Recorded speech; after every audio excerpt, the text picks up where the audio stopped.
Everyone is checked in. Can you hear me? Yes, Stella. Okay. Okay, so at this point, we're going to ask everyone to mute themselves so that we don't have any background noise to distract. And Joseph, we're going to try something a little bit different this time. We're going to take a roll call attendance and hopefully work out a way to cut down the time on each vote. We'll see. We'll try it. So Josephine, do you want to just do a roll call right now so we can get who's here? Sure.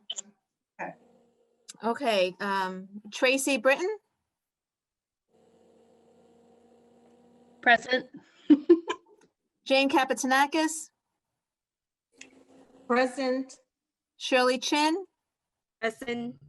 Judy Collins,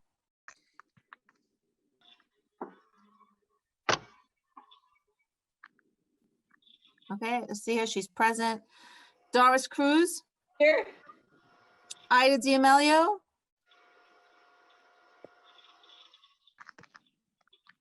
Hold on a second. Hold on, she's on the phone. Let me unmute that. okay. Richard Day, It won't let me unmute.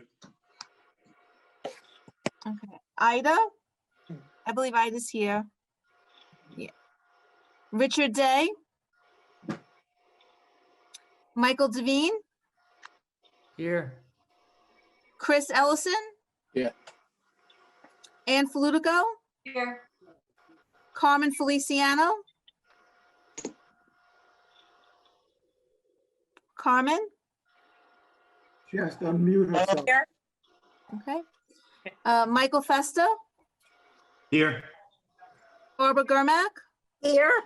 Diane Gonardis, Here. Steve Griffith, Judy Grimaldi, she's out. Steve Harrison, Present. John Heffernan, Dan Heddix, Here. Justin Hyatt, Here. Jill Hajar, June Johnson, Habib Jude, Habib, Present. Present. Stella Kokolis, Present. Marty Lentz, Here. Wei Jing Leo, Present. Nick Leonardos, Here. Stephanie Mahaney, Here. Ryan Mahoney, Here. Anthony Marino, Here. Nick Masab, Nick, Ruth Mazer, Here. Iris Muley, Here. Bob Oliva, Robert Oliva, Here. Marissa Perez, Here. Dean Racina, Here, Hussam Ramawi, Joe Sokolowski, Joe, I saw Joe. I know he's here. Maybe he can't unmute himself. Maybe the phone thing doesn't work as well. Okay. Larry Stelter? Larry? Henry Stewart? Here. I'm here. Here. Okay, got you, Larry. Got you, Henry. Jana Taub? Here. Julie Thumb? Here. Joe Tulamello? Sandy Vallis? Present. Barbara Vellucci? Present. Lori Willis? Present. Michael G? Present. Okay, thank you. That concludes the roll. Michael Festa has his hand up. Michael? He's muted. I get, won't let me unmute. I don't think, I was raising my hand present because I couldn't unmute. Okay, I got you, Michael. Okay. okay, thank you. So I'd like to start the meeting. Welcome to Community 10 General Meeting for September 21st, 2020. And we start the meeting, as we do, with the Pledge of Allegiance. Do we have a graphic to put up, Joe?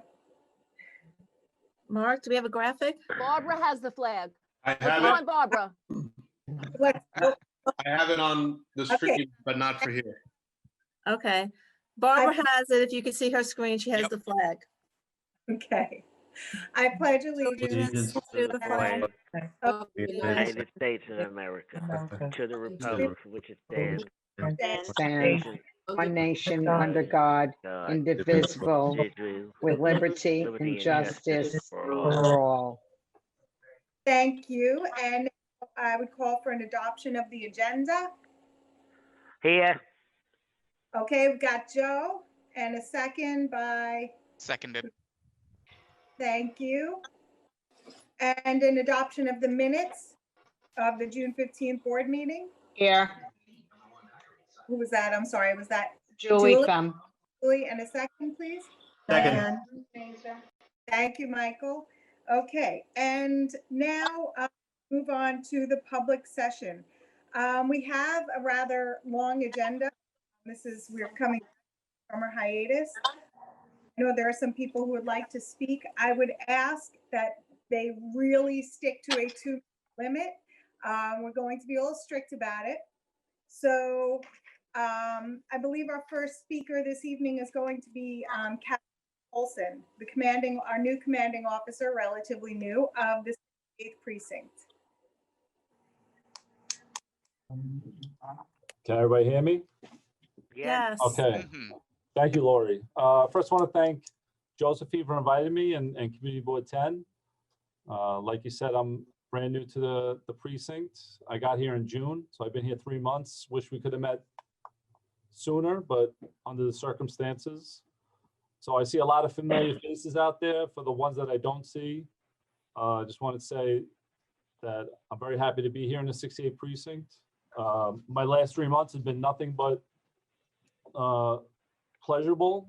People have welcomed me here with open arms. I do see that this community is very involved, which is a big change from where I'm last coming from. The community is very involved, very good community.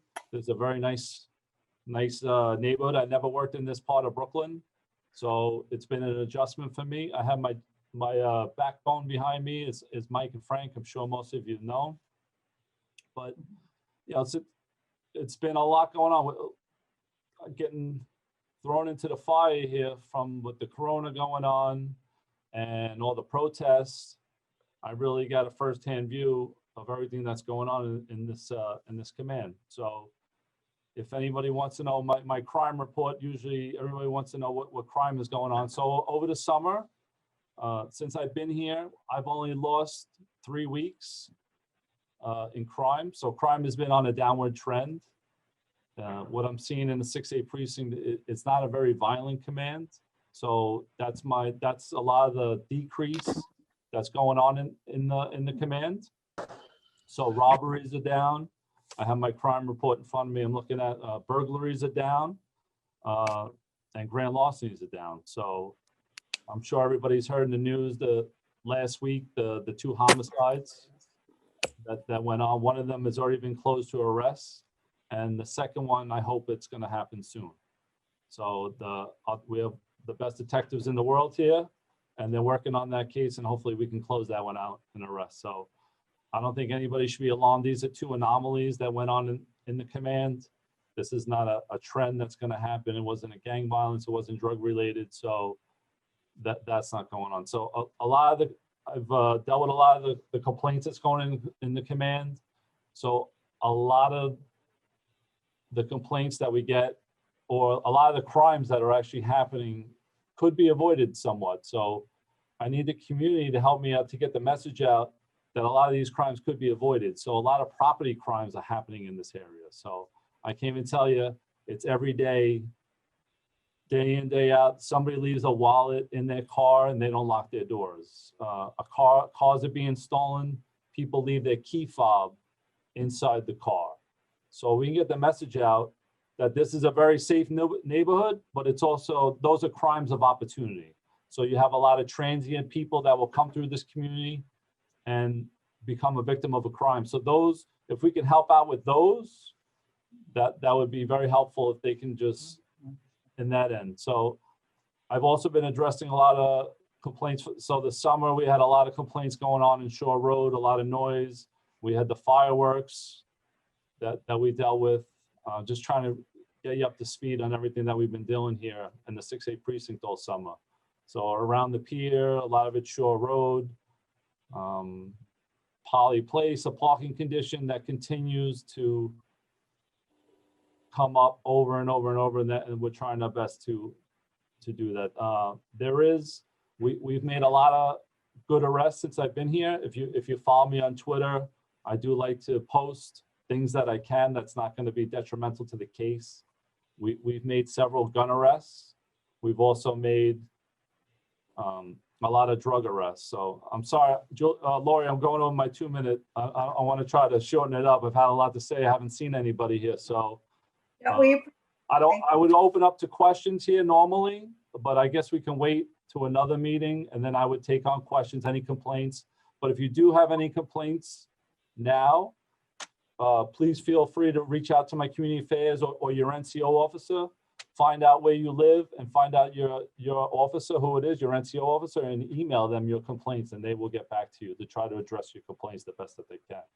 But again, I'm happy to be here and looking forward to working with everybody in the future. Thank you very much. We really do appreciate it. And we look forward to working with you as well. All right, thank you. All your efforts. Thank you very much. And Lori, Doris has her hand up. Doris, yes? One of the things I noticed, I lived between Fort Hamilton Parkway and 4th Avenue, and there is incredible speeding on Fort Hamilton Parkway and somewhat on 4th Avenue. And what has been doing to address this? Well, so for speeding, that would be our traffic team. We have my guys, I've actually changed their hours and their days off to address more the complaints that I'm getting in the traffic issues. But we would have to have my guys writing more speeds. If you've seen them, they've been out there, they've been addressing those complaints. So in that particular area that you just mentioned, I will forward that information to them if they can do more enforcement over there. Thank Is you. there a school near there? No. There's not, Not on Fort Hamilton, that time. okay. Are any speeding cameras in that area? On 4th Avenue, but not Fort Hamilton Parkway. Okay. I was just, And Fort Hamilton Parkway is really the issue. I've been here. Again, Thank you. Okay, I will reach out to them and get that. Okay, thank you. All right. Now we have Councilman Brannan. Justin, would you like to say a few words? Can you hear me? Yep. Yes. Cool, thank you so much. It's good to see everybody. I wish obviously we were in person, but this is the reality that we're in. I appreciate Captain Tolson. He and I have been working very closely over the past couple of weeks. Obviously, everyone's heard in the news that we had a couple of shootings, which is completely not acceptable by any means. But the swift police work that the 6-8 was able to do and the homicide squad and the detectives was really, really fantastic, making very, very swift arrests and really just working as hard as ever to keep us all safe. And, the violent crimes we've seen over the past couple of weeks have not been random, but it doesn't matter even if the people knew each other or not. None of these crimes are acceptable, and we have a very good working relationship with the local precincts too. We work hand in hand and speak almost every day to do everything we can to keep this neighborhood safe, and we're going to continue doing that. We had a big fire in Diker Heights a couple of weekends ago. Thankfully, no one was injured. 2 houses were almost completely destroyed, but the community came together like we're famous for coming together and raised, I think, over $100,000 in maybe 48 hours for the 4 affected families. which was just really amazing to see and really reminded me of what's so great about this community, that we really come together when times are tough. We're still dealing with COVID. We're still struggling with the first day of school. A lot of parents have a lot of concerns, which I understand. We've been trying to address it as best we can, not getting a whole lot of leadership from the top, but doing what we can to make sure that people stay informed and that they have the tools they need to make informed decisions. I think it's a very tough time right now because we have nothing to compare it to. It's not like any of us can say, well, the last time there was a global pandemic, things were better by now. There's nothing for us to compare this to. So we're really still sort of making things up as we go along, but doing our best and making sure that we get good information out to people. And my office is always here for you, as always. No problem is too big or too small. So thank you guys so much. And thank you really for reminding me why I feel so lucky to represent this great community. Thank you. Thank you, Councilman Brannan. And now State Senator Andrew Gonardis is with us. All right. Thank you, Lori. Hello, everyone. Hope everyone's summers were enjoyable. Hope everyone and their families are safe and healthy. A lot of what I'm going to say is a repeat from what we've already heard. Obviously very, very concerned about what we've seen in the news these last couple weeks, and not the welcome we wanted to offer to Captain Tulson when he joined the precinct. But I have to say, he and his team there have been absolutely on top of things. And like Justin said, we talk every day. We're on the phone with the precinct every day or every other day, just seeing what's going on. Whenever there's an incident, we have a follow-up meeting a day or two afterwards. So we have great confidence in the precinct, and they've already shown that by making some arrests and really staying on top of things. And we don't want this community to become anything less than what it is. And so we're all going to stay hyper vigilant to make sure we do what we can to keep it safe for everybody.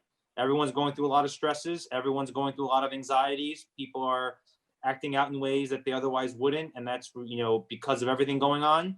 But that's no excuse for, keeping the neighborhood less safe or for making ourselves more susceptible to crimes of opportunity, like, handle surfing or whatnot. So we all have to do our part to keep the neighborhood, as best we can. We've done a lot of you have participated. We've done weekly cleanups in the community every single Wednesday since I think basically the start of July. Different corridors, 3rd Avenue, 5th Avenue, 18th Avenue, 13th Avenue, the parks, this, that. We know the neighborhoods need a bit of TLC because of cutbacks to the city budget. We've been doing our part to kind of help give back a little bit. We've had great turnout at all of those. And I think people are really taking to the idea of being able to give, roll up their sleeves a little bit and show the neighborhood some TLC.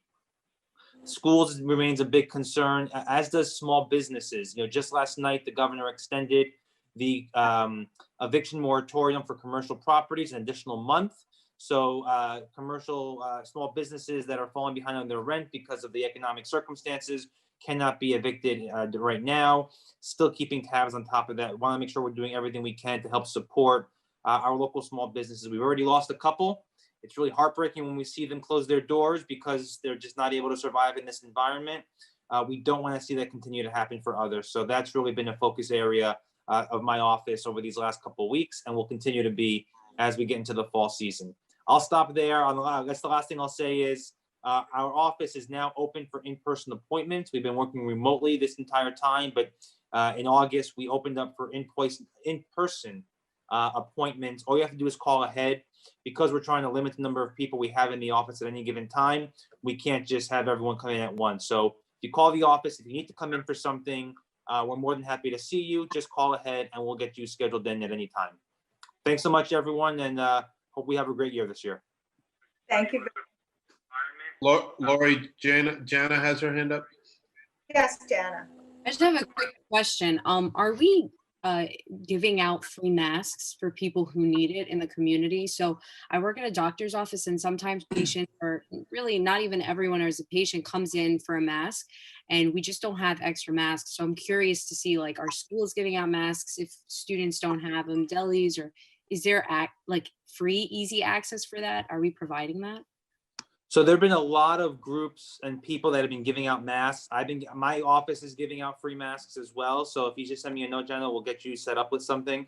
And we're also trying to work on a long-term fix to make it easier for businesses or offices or whoever to be able to more easily purchase PPE, mostly by trying to set up a system where we can do bulk purchasing through the city. This way they can get the lowest possible rates at a bulk rate, and then let small business take advantage of the lower cost that way. So that's something that my office is working on putting some stuff together on. But if you need masks in the more immediate future, we can get you set up and squared away. Thank you. Thank you very much.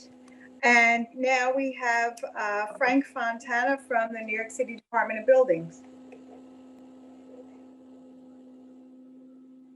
Is he unmuted? That it's nice to see everybody. Hope everybody's doing well. Just I see updates.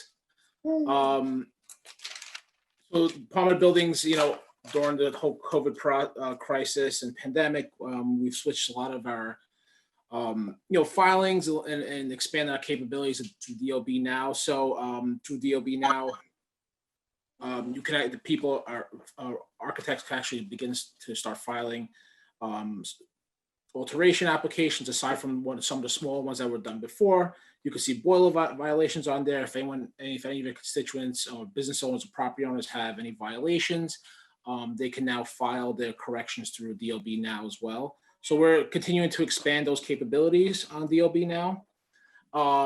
As far as and COVID, DOB is doing enforcing regulations for indoor dining.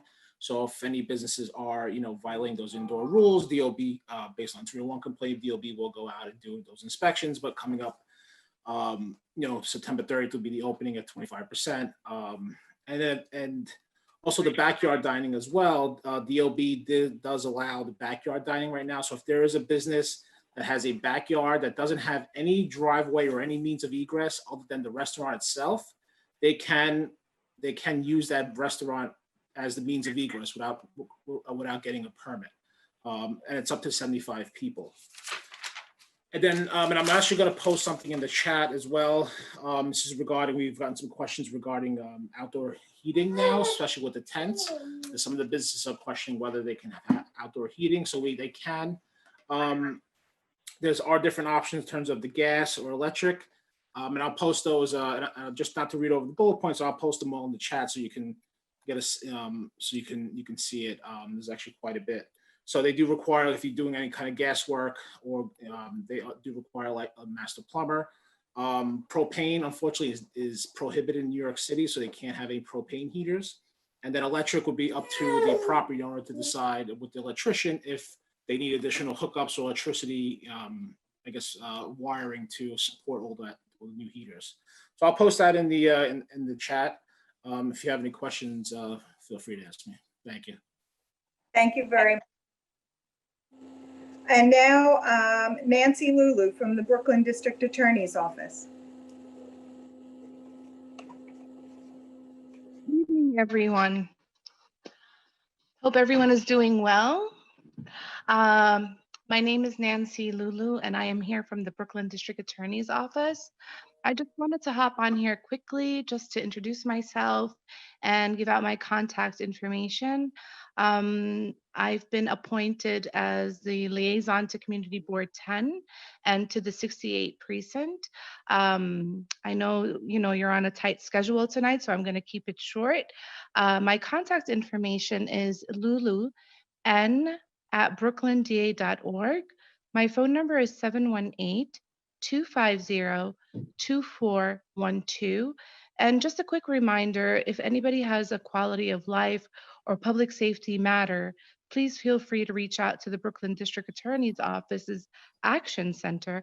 And the number there is 718-250-2340. I just want to say thank you so much to Community Board 10 for all their work, and all the elected officials, as well as the 68 precinct. And I look forward to working with everybody and hopefully seeing everybody in person very soon. Thank you for giving me the opportunity this evening. Thank you very much. And it's very nice to meet you. I have a quick question for you though. When you say you gave the phone number for the for quality of life complaints. So what type of complaints would the district attorney's office address? Any quality of life matter, any quality. We always try to lead in the right direction. I know like 311 handles complaints and the precinct, but if anything related to scam, if anything related to fraud, if price gouging, any quality of life issue, they could reach out to the Action Center. Even with appointments due to COVID, you could make an appointment with certain hours and come down and file a complaint. If there's anything with the departments of building or a business that's not supposed to be operating, or there's a lot of noise, like we get those complaints all the time. So any quality of life issue, we try to help and lead in the right direction. Okay, great. Thank you very much. That's good to know. Okay, I had one more person signed up for the public session, but I don't see her here. Josephine, do you have anybody else? Let's see, Matilda Francis was on. I don't see her.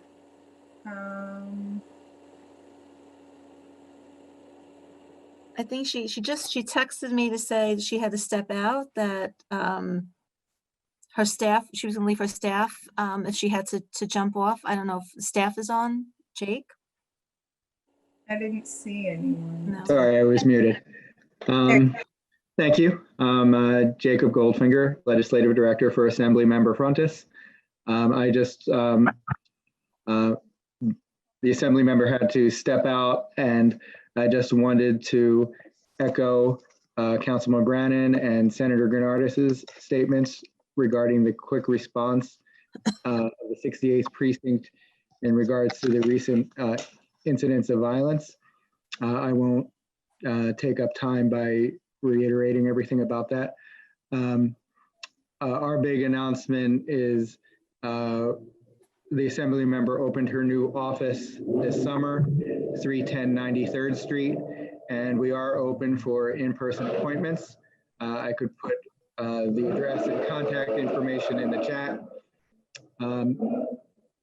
In addition, we have been helping a number of parents with school reopenings, and we encourage you to contact our office for any technology, any kind of learning needs, because we've been very active in trying to address that as best as possible. And the one final thing I want to share, I'll put this in the chat also, is we're coming to the end of the wire for the census. NYC Census 2020 has its final Brooklyn phone bank this Thursday. I encourage you to share the link widely, try to sign up for a shift. New York City is 6 points behind the national average. And as bad as that sounds, in 2010, we were 14 points behind. So they've done, really heroic work in getting the response that we have gotten, disappointing as it may sound. Brooklyn is currently at 57%. So we really want a big push for the final days of the census. And that is it. And thank you for giving me the time. Thank you very much. I believe that's it for the public session. Joe, do you have anyone else who may have popped in or decided to shoot you a text that they were going to speak? No. Yeah, no, I don't. Okay, great. So that concludes the public session, and we are moving on to the public hearing. And with that, I would like to invite Doris Cruz, our fearless zoning and land use chair, to take the helm on this. Doris? You have to unmute, Doris.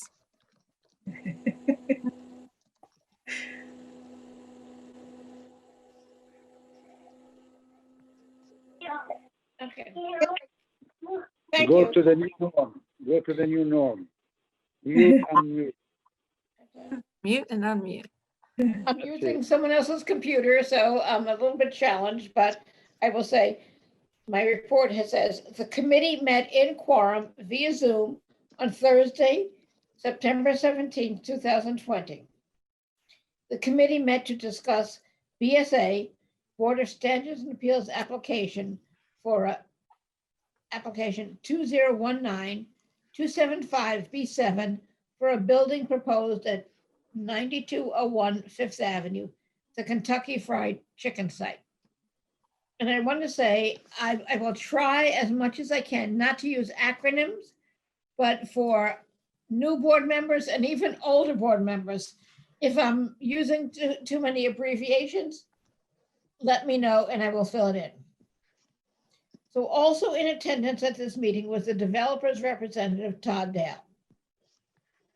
The application is for a special permit pursuant to section 73-44 of the New York City zoning resolution to permit the reduction of necessary parking spaces for the proposed building with uses in parking requirement B1 at 9201 Fifth Avenue. The site is 1,442 square feet. 100 feet of the site is in a C23 commercial zone, and 16 feet is in a residential zone. The special permit is requesting 6 parking spaces.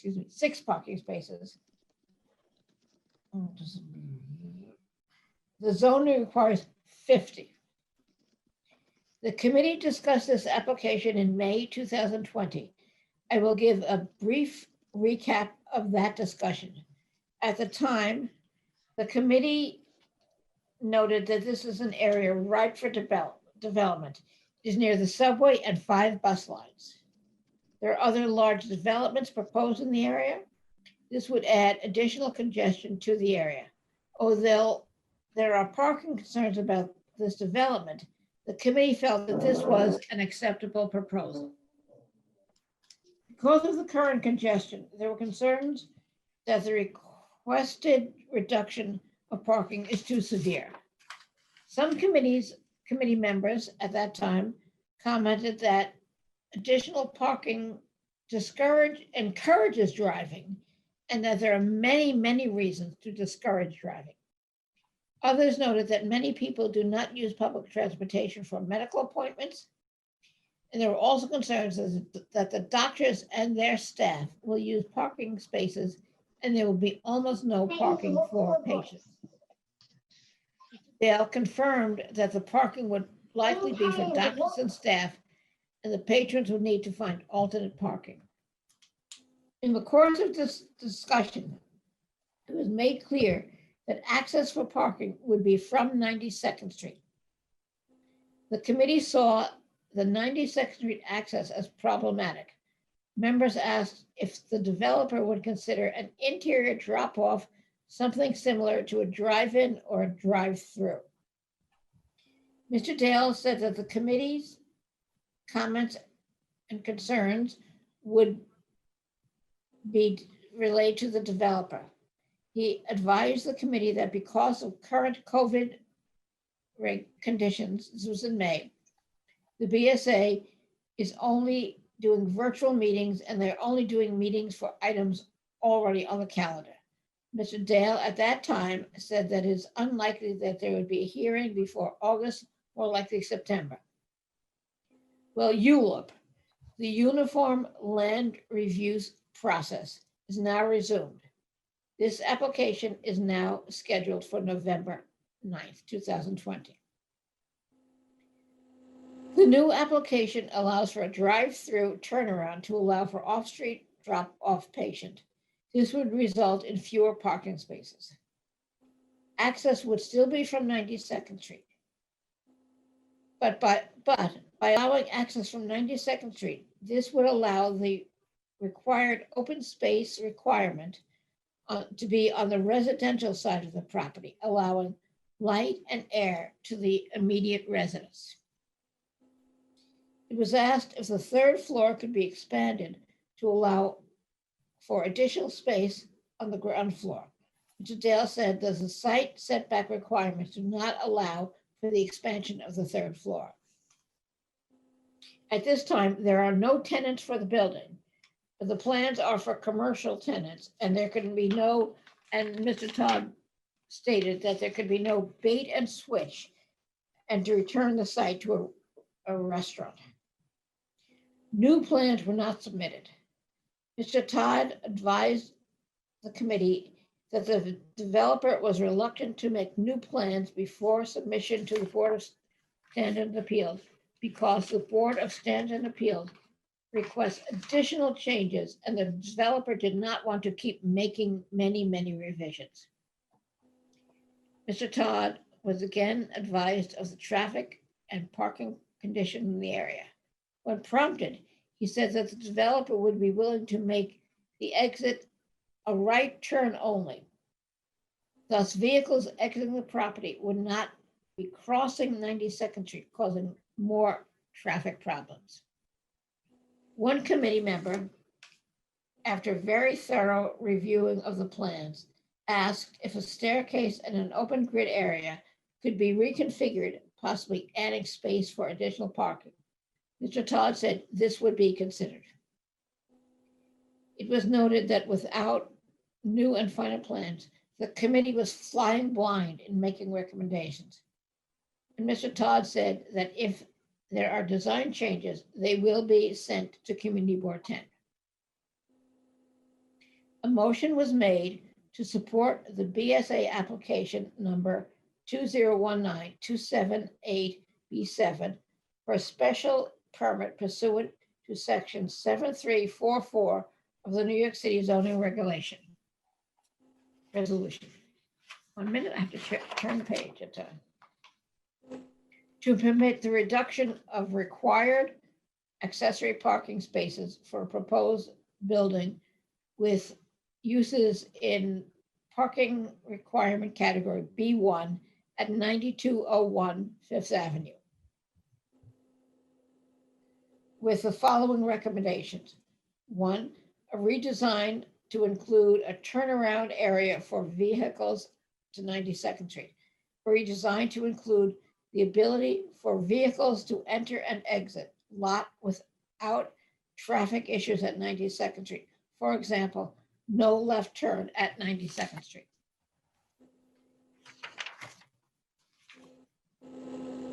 A roll call vote was taken and approved unanimously. This was consistent with the May vote when there were 7 approvals and 2 recusals. So we have a motion on the floor, a motion that was approved and seconded. So we have a motion on the floor. So any discussion?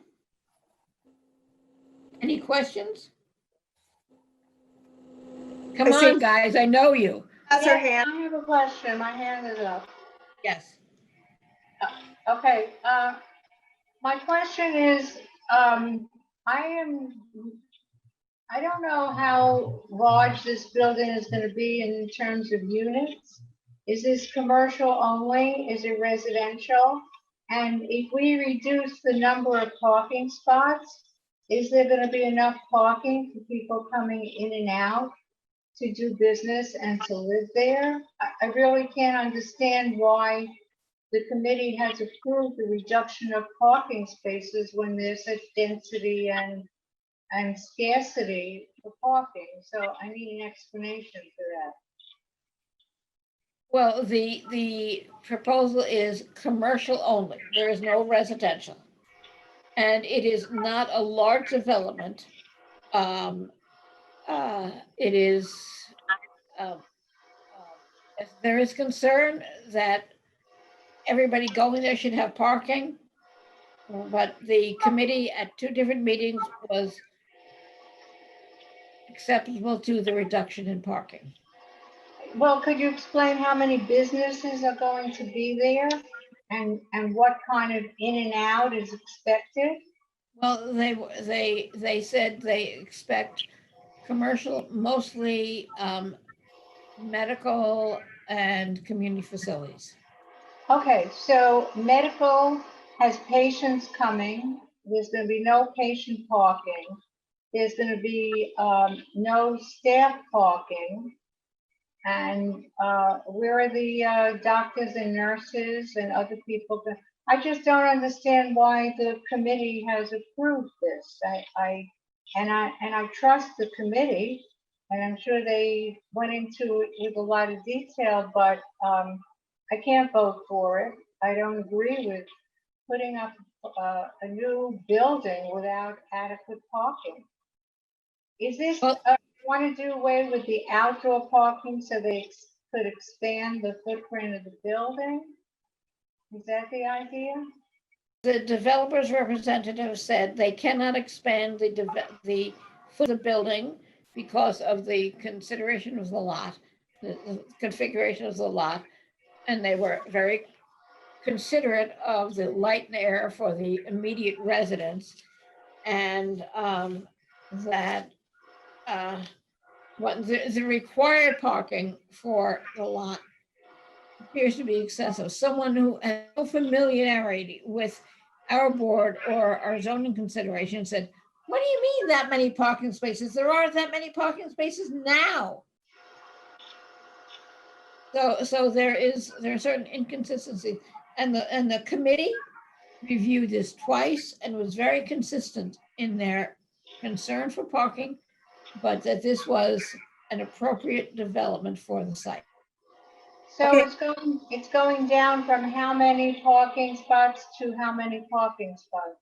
I cannot tell you exactly how many parking spots. Well, we should know that, because currently there is a significant size lot. And if there are going to be even 2 or 3 or 4 businesses, we should know how many parking spots it's going down to, and have they considered underground parking? I believe that when we reviewed this in May, okay, I could be wrong about this, but I know the question of underground parking was brought up. I don't know if there was any about the developer.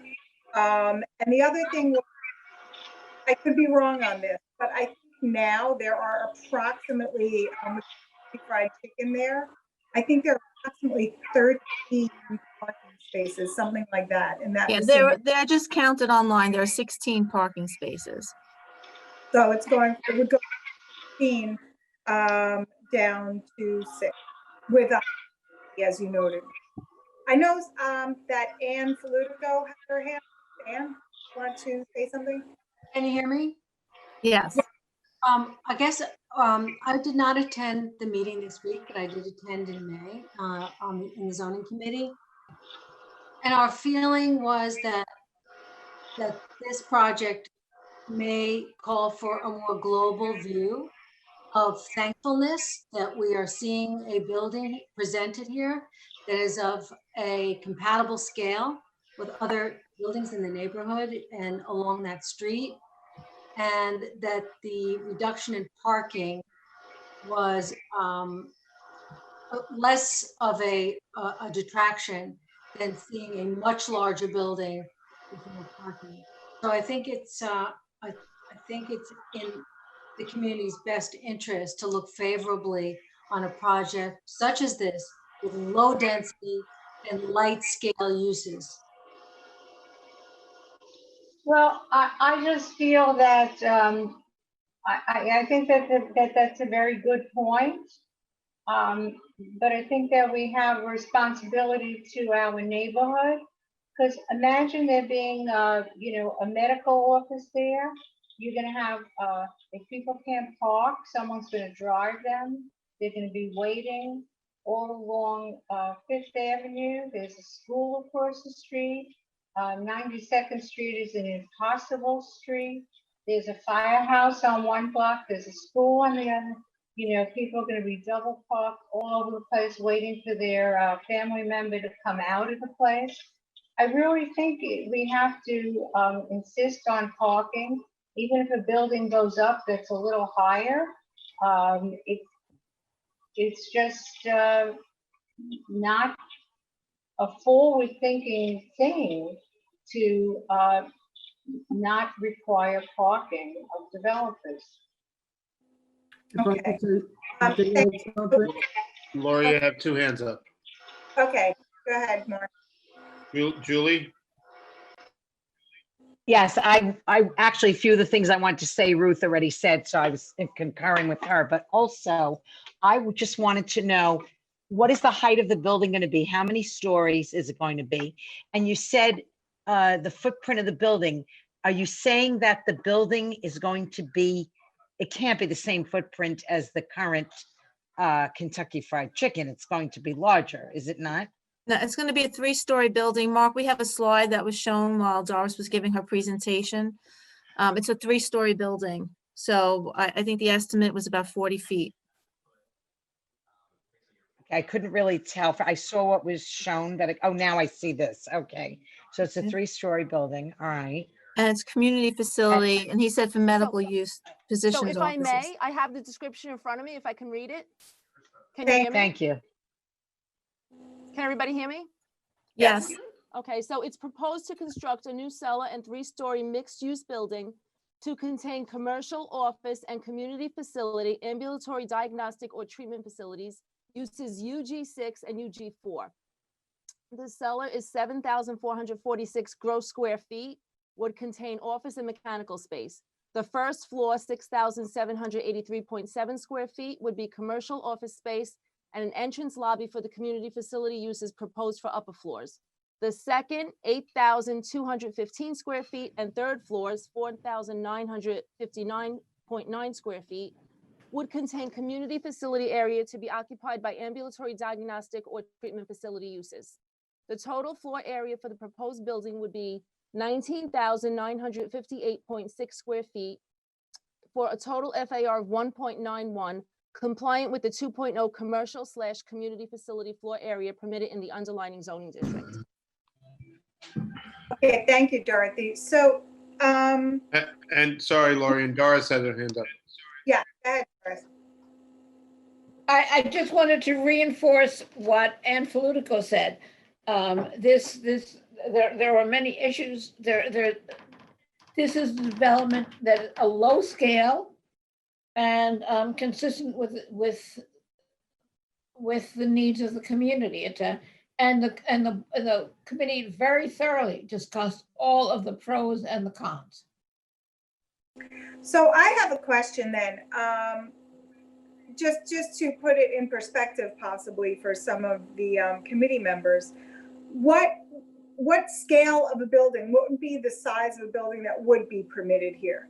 Now we're saying it's low scale. Are you saying that potentially if someone else were to develop this or a different building were to be built, that it could be of much larger scale?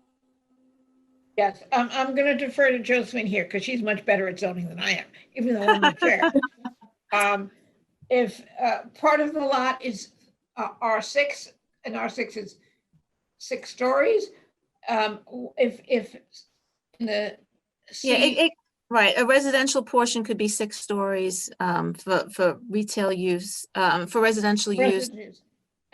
Commercial use could have a variety of use groups, again, with a total height of 65 feet. Okay, so then what you're saying is potentially instead of this building, when I just wanted to put into perspective, when people are referring to a low scale building, the fact that a 6-story residential could also occupy this site, which would also create a lot of potential traffic as well and density issues. I think that was the point when everyone's saying, small scale, but I don't know if we all understood that. Okay, thank you. Is there any question? Dan, sorry, Lori, Dan has his hand up. Go ahead, Dan. I would totally like to just say thank you to the Zoning and Land Use Committee. I actually agree that this is probably one of the best things we could have for that corner. Light commercial use is great. It's not eliminating all parking, obviously. It's ramping it down slightly, which I feel is a little bit forward thinking in terms of Bay Ridge dealing with climate change in the future as we go decades and decades out. And also there's a lot of public transit on that corner, multiple bus stops and just a block away stopping, and the 95th Street stop is right over there as well. So it's not like this is too far away for people to get to. And I just feel like compared to the medical building that's right across the way, which is much taller and bigger, to have something that's only 3 stories tall for this site is kind of a steal. So I think that this is a pretty good deal. Okay, thank you. Was someone else? Lori, there's a number of people who are physically raising your hand like this. There's a raise icon Oh, Dean. on your screen. Please use that because it's difficult. I'm looking at 3 different screens. It's difficult to see everybody with their physical hand up. Okay, so let's go to Dean first because I saw his hand up. Dean, did you want to say something? Yes, thank you. I can't find that raised icon on my screen. That's why I'm not using it. But I just wanted to note, at 92nd Street and 4th Avenue, in that medical building that's there now, or that office building, there is underground parking available. So that's, a block away. So it's not like there is no off-street parking. We're very fortunate. There is underground parking there already. Okay, thank you. And Habib, I saw your hand. Yes, really, Dean just said it. I didn't hear the answer when they said they did not consider underground parking. So that is the problem, because if it's going to be 6 stories and residential, which is it's 2 possibilities. If you need parking no matter what. So I think there should be 1 or 2 floors underground parking. That was my, my comment, which Dean said. Okay, do we have any other comments? Mark, do you see anybody? Doris has her hand up. Okay, I want to reinforce that this, under the current zoning, it could be much higher. This is for the area, as several people have noted, a very low density project. And there are many other parking options. One of the things, because part of it would be a medical facility, would be to get any drop-off blocking 4th Avenue or 92nd Street to be off-site. And I think the committee addressed that and the developer was willing to reduce it. This could be a much, much more dense, problematic development than we are looking at. Okay, so I think we are ready to call the question. I think we've had a good amount of discussion. So I would like to do so. So what we're going to do on the vote is we had taken a roll call at the beginning of the meeting. What we're going to try to do is have everyone use the raised hand function. If you can find it on your screen, if you're voting in favor, I'd like you to use the raised hand function, then we'll do the nays. And then you can use the raised hand function for that, if that's what you want. And if if we see that there's a vote missing for someone, then we'll roll call you. So I'm going to say all in favor of the committee's recommendation, please signify by using the raised hand function on your computer screen. Again, don't worry if you can't find it, we will get to you. I just want to say too, just in case this might help someone. So at the bottom of your screens, there it says participants, it says chat, share screen, record, reactions. Everyone should see that. If you click on the participants, it takes you to all the participants on the side, and you should be able to raise your hand from there. It says invite, mute, and lower. It says raise hand. And Yeah. The lower right hand usually. Thank you, Jenna. Yes, usually. And Okay. right. Okay, so, Fina, you marking that? Yes, I am. It's different if you're on an iPad, by the way. I wish it was in alphabetical order, but I'm getting there. Brave new world.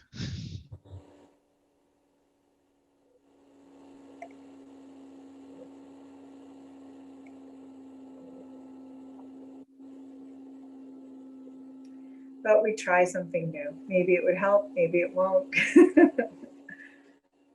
Had a lot of complaints about the length of the roll call, so. And Dorothy, I don't know. Oh, see, Dean's got his hand up now. Okay. Lori, you did not vote. I didn't. Oh, I have you. I saw you down twice. I'm confused. I'm sorry. I missed you there. Gotcha. Are you from North Carolina, Lori? You can vote twice? No. I'm very much in favor of this. No, I'm just kidding. I didn't raise my I would not do such a thing. Okay, so Joe, whenever you're ready. Not rushing you. No, I know. I just want to make sure. Dorothy, are you counting too? Use all their fingers and all their toes.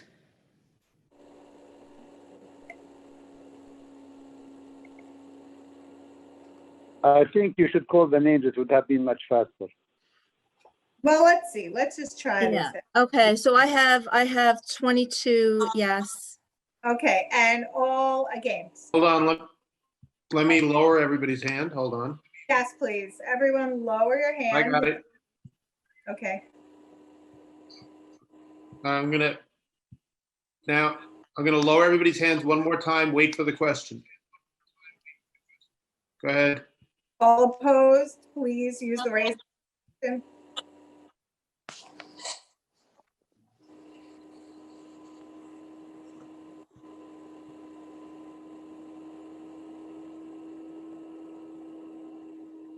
Okay, so on my screen, there is no one with a raised hand for opposed.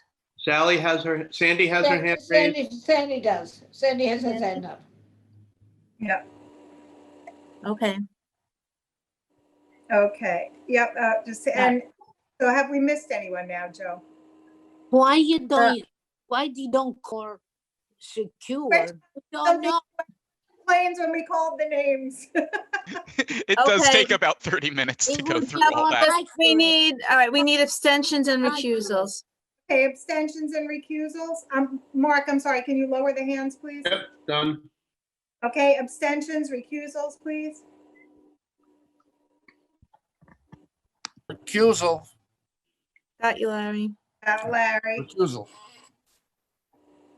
And Okay. Okay, Joe, is that everybody? Yep, that's everyone. Thank you. And so the motion Wait, carries. what about the phone calls? Oh, Joe Sokolowski. Joe? Joe's muted and I cannot unmute him. In favor. Okay. Thank you. Ida D'Amelio?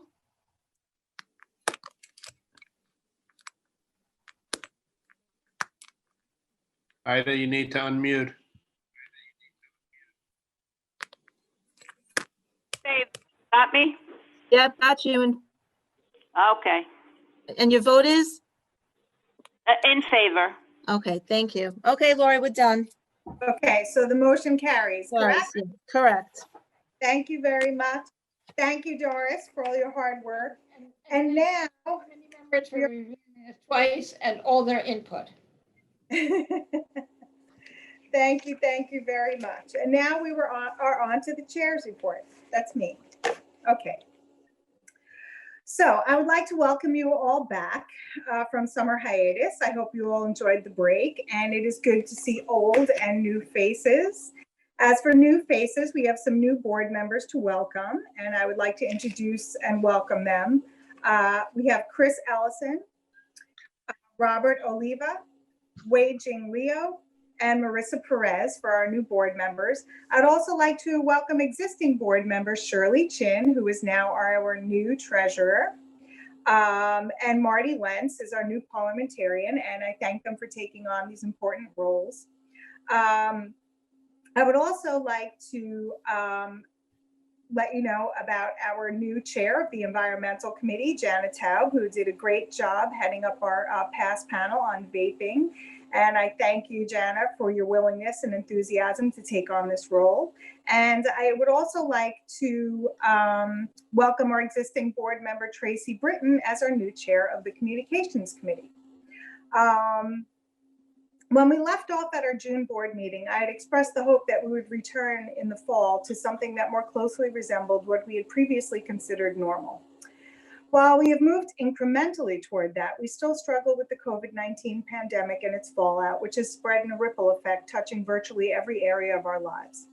Our board will be facing many new challenges amid the din of the voices of so many who are now in need. It is more important than ever that we make our community's voice heard. Many measures aimed at providing relief have hastily gone into effect, and many without community input and review, and their full impact is still yet to be seen. We must do what we can what we can to give attention to some of the changes that are occurring now as their impact on this community will carry into the future. And we must speak up to ensure that matters that are deserving of community review are in fact subject to the community review process before implementation. This will not be easy, as the city has expended funds to provide relief to those impacted on top of other non-emergency expenditures. Its financial resources have been strained, and there have been cuts at every level. I'm sure that many of us have already seen and felt the impact of this. There can be no question that the city and this board are called on to do more with less. Thus, I expect that we will have to be more creative than ever in calling attention to the issues that affect our district's welfare and in attempting to find suggest workable solutions. As we move forward with these new challenges, I would like to stress the importance of listening openly and without predisposition or agenda. I'm always proud of the respectful and professional manner in which our board members conduct themselves. There are many of us who fall on opposite sides of an issue, but we serve our mission to work together for the community's interests. Lately, it seems, there has been much to disagree, and I have sadly seen more and more often people not really listening to when they perceive the speaker to be on the other side of an issue, or more disturbingly, attack the speaker for her views. Somehow it seems that it has become acceptable to speak ill of people who hold differing political views or views on schooling, environment, zoning, transportation, or even COVID-19 that may differ from our own. Sometimes even those with opposing views have a good point. And sometimes by listening, you learn or even realize that you actually have common ground. We're going to discuss many new issues in the coming months, some of which will be completely new to us.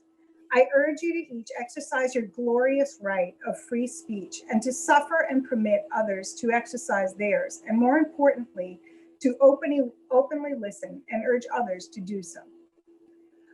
I am thankful for all that we do have during these crazy times, and I am thankful that we have the right to participate in our city government and to shape our district. And I am so thankful to be here virtually with all of you tonight, and I thank you for showing up. As Woody Allen said, 80% of success is showing up. So I feel that this has already been a success.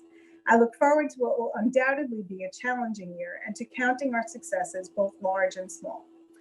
Lastly, for anyone who is unsure about their committee assignments, the official list will be emailed out tomorrow.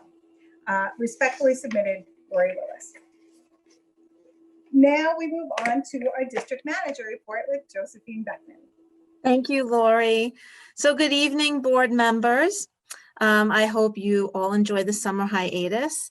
I am very happy to share the following updates with you regarding issues we worked on this summer here at the district office. The CB10 newsletter continues to grow, and we continue to expand our outreach to neighbors.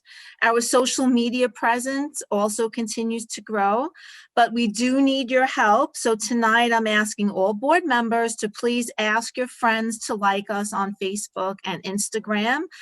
Just think if all 50, well, we have 48 board members, reach out to 10 of their friends, we can double the size of our following list. If you've walked by the district office, you may have noticed that voter registration forms are affixed to our community news window because pursuant to Chapter 46, 1057A of the New York City Charter, community boards are one of many participating agencies mandated to administer a program to distribute voter registration forms. And I'm happy to report tonight that we have distributed over 100 voter registration forms this summer to the public. I know that Assemblymember Francis's Jake mentioned Census 2020, and I just want to reiterate that September 30th is the deadline, and there are lots of efforts happening around to make sure that we all complete our census. So you will notice starting on Wednesday that milling and resurfacing will begin in Community District 10. This week, the following streets will be milled: 3rd Avenue from 90th to Shore Road, nighttime. 73rd Street from Narrows to 7th Avenue, Vista Place from 68th Street to Bay Ridge Avenue. And no fear, on 3rd Avenue, DOT is reaching out to any restaurant that is participating to work out the milling and resurfacing schedule. Also, New York City DOT has shared that there will be 2 new traffic lights that were approved in the district, both on 11th Avenue, one at 71st and the other at Ovington Avenue. The Fort Hamilton Parkway overpass is currently being refurbished and work is expected to be completed later this fall. So September is a month that the community boards meet as a borough with several agencies of the City of New York to discuss budgetary needs. And for members new to the board, during the month of October, community boards hold a public hearing and prioritize district capital and expense needs, which will be distributed to you prior to the CB10 October General Board meeting. So if there's any ideas you have for capital and expense this year, surely will be different because of COVID-19, and we have lots and lots of requests, and the budget will be really impacted tremendously. So getting back to budget impacts, the top 2 complaints this summer, we've really begun to feel the impacts of cuts to the city's budget in the areas of the Department of Sanitation. Cuts to motorized litter patrol and corner baskets in most of the district were thankfully supplemented by funds secured by City Council member Justin Brannan, but he doesn't represent all of CB10. So the northern sections of Community District 10, specifically in the area of the railroad cut, have really been a source of complaints for many in the community. If anyone has driven down 62nd Street from 8th to 14th Avenue, you will see it is just terribly littered with dumped garbage, and we're really hoping for some resolution. This is not the type of dumping that a community cleanup could do. It really needs professional help. And we're hoping that sanitation can clean that up as soon as possible. The Parks Committee Chair this evening will discuss impacts to Storm Isaias. We are still dealing with calls from neighbors, and in particular, we have a few residents whose trees completely uprooted. There's one sidewalk in particular. I had a slide too that I included for you all to see, where the City Department of Transportation and Parks Department is still debating and trying to figure out how to fund these types of repairs. One of the residents estimated that the cost was about $6,000, and frankly, the winter months are ahead of us, so really pouring of cement cannot take place later than November 1st, so we're still working with residents on those issues. The uniform land review process, as Doris mentioned earlier, is back up and running. This week, please look for an email from me regarding the ULURP process. The zoning text change application for 9114 Fifth Avenue was certified by the New York City Department of City Planning, and the ULURP clock and community board review has commenced. This will mean that the rezoning application will be presented to the Zoning and Land Use Committee and the public and the full board for a vote at the November general meeting. There are many board members who have not reviewed a ULURP text amendment or change, so I'm asking that you thoroughly review the materials, and if you're able to attend or view the upcoming meetings, I think it'll be really helpful. All meetings will be held remotely and streamed to YouTube so they can be viewed at any time. And in terms of announcements, as you all know, street festivals and parades were canceled for the remainder of the year due to COVID-19. And our next general board meeting will be held virtually here in October, and we look forward to seeing you then. So respectfully submitted. Thank you very much, Josephine, and for all your continued hard work. I know this time period has really been difficult and different from years prior. And now I would like to invite our new treasurer, Shirley Chin, to read the treasurer report. I have my hand up. Okay, go ahead. Oh, I'm sorry, Steve. I'm sorry, Shirley, 1 second. Steve, go ahead. Yeah, Joe, with respect to the parades and permits, that makes me wonder about what's going to happen with Diker lights. There is no permits. Is that going to go on, or is there some way that that can be stopped during COVID? Because if anything, that would be a super spreader. Yes, well, You are correct, Steve. There is no permit to suspend, but we've already received calls from residents. I'm sure there will be a meeting soon specifically about the tour buses. Will tour buses be permitted to drive into Diker Heights? We are planning to have a meeting at the beginning of October to kind of talk about these issues and see how to move forward. Thank you. Okay, thank you, Steve. Shirley? Shirley, thanks, Joe. Go ahead, Shirley. Treasurer's report. Okay, good evening, everyone. The report as of August 31st, 2020, the total personal services is $34,903.97. The total other than personal services is $1,283.33, leaving an encumbered budget balance of $217,607.70.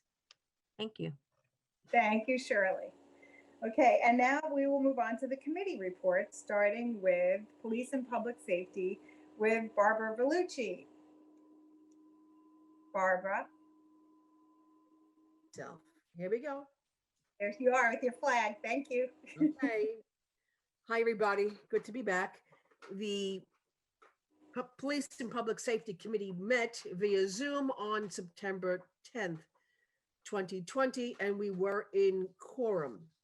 There was a request for a new application for beer and cider license for Bharti Brothers Corp. That's BHATTI.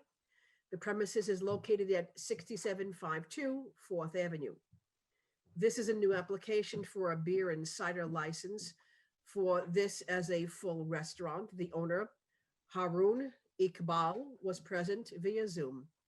This application was complete with photos, menu, and certificate of occupancy. This establishment is a very small and was a deli, and you can see on the screen, the awning does say Bees, B-E-E-Z. There will be no use of any outdoor dining, and there will only be background recorded music. There is no adverse history associated with this address. After a discussion, the committee's decision was to deny this application unless the owner agreed to the following stipulations: that the premises will operate as a restaurant. There will be no sale or consumption of alcohol on the premises until appropriate authorization is issued by the SLA. The hours of operation will be Monday through Sunday, 6 a.m. to 1 a.m. The doors and windows are to remain closed in coordination with any amplified music. There will only be background recorded music, and it will remain below the level permitted by New York City Noise Code. There will be no music or use of music on the outside of the premises. The licensee shall not use any promoter or have promoted events. There will be no smoking permitted. And the applicant agrees that should it change its method of operation, it will give notice and meet with the community board or committee at least 45 days in advance of any such change. And the applicant has agreed to the above stipulations. Therefore, this is the committee's recommendation, and I ask that a motion be taken from this group to approve our recommendation. Okay, I'm sorry, did you meet in quorum, Barbara? We did. You did, okay, so then we don't need a second, and the motion is on the floor. So I actually have a question. What, is there going to be any construction, or is the configuration that was shown on the slide, is that the layout of the premises? That's the layout. I think it's basically been done. Okay, and what kind of menu did they have? I know they're required, we asked that they do submit a menu. Yeah, I think most of it, if I don't have it with me right here, but I believe most of it is like sandwiches and a lot of quick food. All right, so this was interesting. We had a similar application. If you remember the Blimpie, and they were denied. They were denied, interestingly enough, by the SLA. I don't know the exact reason for that, but it was a very similar application. And they were told that they did not have an extensive amount menu.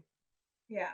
Okay, so that was really, yeah, I thought that was the Right, question. he was angry because he had no adverse history and he had, you know, a full menu with all kinds of hot food and sandwiches.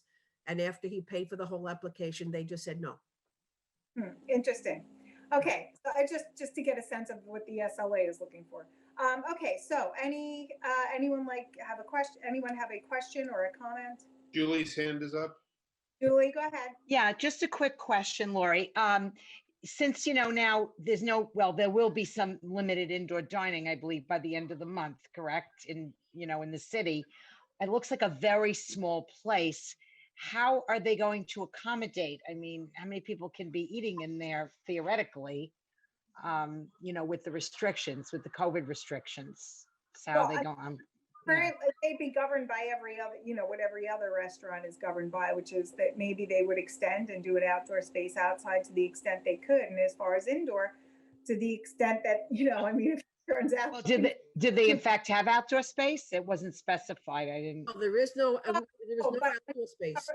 The current COVID guidelines, they can expand out in, you know, the premises can expand out into the street, as you see, you know, many of the establishments doing in the neighborhood. Are they allowed to do that there on 4th Avenue? I don't know, in that location. I'm not, Yes, I believe so. Okay, any other questions, comments? Do we have anybody, Mark? I don't see anybody, Lori. Okay, so we're going to try to do this the same way we did before. All in favor, please use your raised hand function. So click on participants and you'll see a little, the words at the bottom, raise hand, and you click on that. So this is all in favor.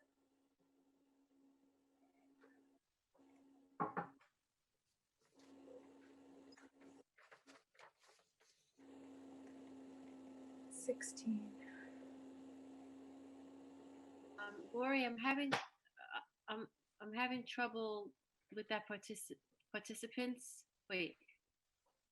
Just read. Sorry. You're saying that you're putting your hand up, Jill? Go ahead. Just shoot it right up there. I don't see anyone putting their hand up, so I'm a little confused. You said there's something I should use to. When you click on participants. Yeah. Okay, at the bottom of that list, you'll see it'll say invite and raised hand. Click on raised hand if you are voting in favor. I don't have that. It's a lower right-hand corner. If you don't, that's okay. Just hold on. You have, does it say more?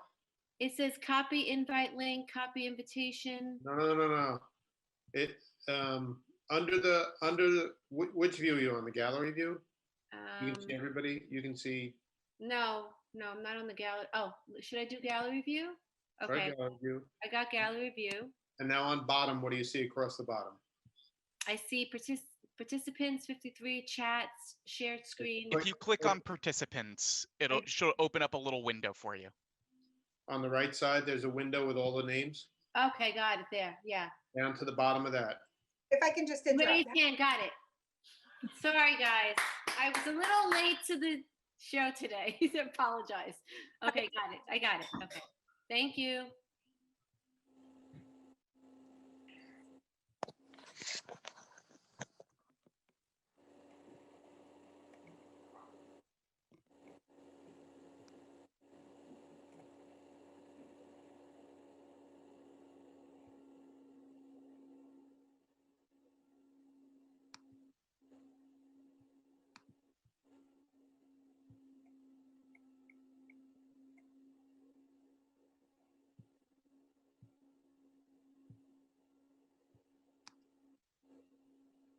You're muted, Joe. You have to unmute. I see your lips moving. Okay, I have everyone. I just wanted to ask those that are on the phone, Joe Sokolowski and Ida D'Amelio.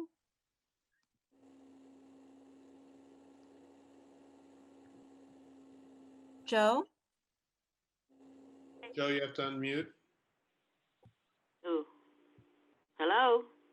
Go ahead, Ida. Go ahead, Ida. Yeah, hi. In favor. Okay. And Joe?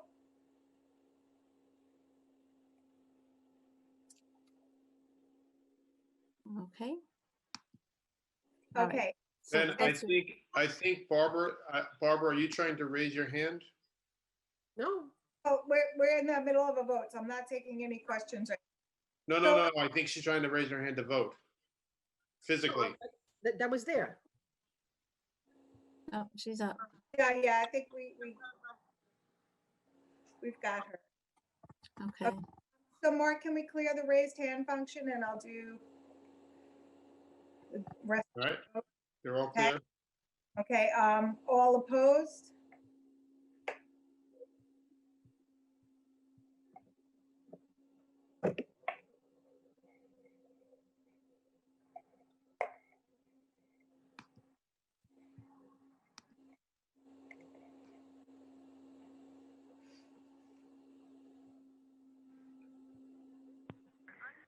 Laura, your hand's up.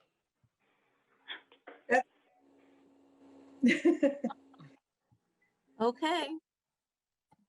Motion carries. All right, do we have them? Yep, they carry. Okay, so thank you Without very much. abstentions and recusals. I voted in favor. Did anybody get that? Yes. Thank you, Joe. Okay. Joseph, can you have everyone? Yes. Okay, If so we could, that means there's no abstentions or recusals. Have everyone, but I can do abstentions or recusals? Anna has her hand up. No. Oh, no, I was No. voting because you said All right. abstentions and recusals, right? Because I didn't vote for anything, so I'm recused. Right, so that's what I mean, your hand's up to vote or abstain or recuse? okay, Jen, I missed you. Okay. And now, Joe, just double check we have everyone. Okay. Okay. Now, moving on, Barbara, the next item on the agenda? Yes. The second and final item is a request for a new application for wine, beer, and a cider license for Cali Tajadas, CALI-TAJADAS Corp. The premises is located at 241 Bay Ridge Avenue. This is a new application for wine, beer, and cider license for this full restaurant. The owner, Diego A. Garcia Osorio, is the owner. Miss Saishore Sandra Hong Fong was present for the owner via Zoom. This application did include photos, menu, and certificate of occupancy. This establishment is very small and was originally a furniture store and a warehouse. There will be no use of any outdoor dining, and there will only be background recorded music. There is no adverse history associated with this address. There is an issue with the Department of Buildings in giving written approval for this site to be converted to a restaurant. However, this address is zoned for a restaurant, and the representative does not foresee any reason that the approval from the Department of Buildings will be denied. After a discussion period, the committee's decision was to deny this application unless the owner agreed to the following stipulations: that the premises will operate as a restaurant, that the certificate of occupancy or letter of no objection or Department of Buildings approval be granted. There will be no sale or consumption of alcohol on the premises until appropriate authorization is issued by the SLA. The hours of operation will be Monday through Friday, 8 a.m. to 8 p.m. Saturday, 8 a.m. to 9 p.m. and Sunday, 9 a.m. to 9 p.m. The doors and windows are to remain closed in coordination with any amplified music. There will only be background recorded music, and it will remain below the level permitted by the New York City Noise Code. There will be no use or music on the outside of the premises. The licensee shall not use any promoter or have promoted events. There will be no smoking permitted, and the applicant agrees that should it change its method of operation, it will give notice and meet with the community board or committee at least 45 days in advance of any such change. The applicant has agreed to all of the above stipulations. So, being in quorum, I ask that a motion be called to approve the committee's recommendation. Okay, do we have any questions or comments?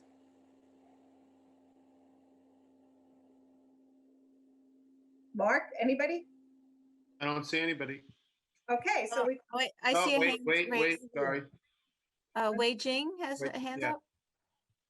Hi, I was just wondering, the closing hours is 8 o'clock, right? During the week and then 9 o'clock on the weekends, from what I remember. Is that a little too early if it's, if they're serving dinner? Is it a full service restaurant or? It is, but once again, it's a very, very simple menu. Okay, so it's not like I mean, because I only see 2 tables on the plan. It's a very So, small yeah, establishment. very small. Very Okay. Okay, so is it more of like a lunch menu versus a dinner menu? Because I'm just wondering, like closing at 8 It's a lot and of 9 is sandwiches and still wraps. considered, what was it? A lot of sandwiches and wraps, some hot food, some Spanish food. Well, one thing I'd like to note is that the applicant requests the app that it wants normally. And, you know, most of the time, they're within a reasonable limit. We don't really have anything to say to it. So I'm assuming, Barbara, that these hours are the hours that were requested by the applicant. Absolutely. Yeah. Okay. So I mean, that's. Okay. Yeah, so that's when taken, they plan on doing, you know, that's taken from their application. That's what I use. Okay, yeah, I'm just trying to just decipher like what type of restaurant is it? earlier the Is it better. like a, yeah, more of a like a luncheon kind of place, or is it more like a dinner kind of place? So just trying to understand the type. All right. Any other questions? Comments? No. Okay. So we're going to call the question. Try this again. So all in favor, if you can use your raised hand function, please do so.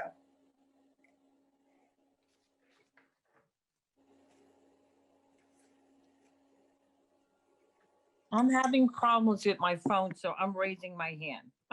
Okay. I'm sorry. We've got you. So Joe, you have Carmen? I got Carmen. Yep, I'm getting them. Sorry. No, don't be sorry.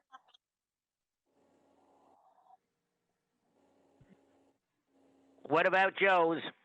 Joe, how do you In vote, favor. Joe? Okay. In favor. How about Ida? In favor. Thank Okay. you.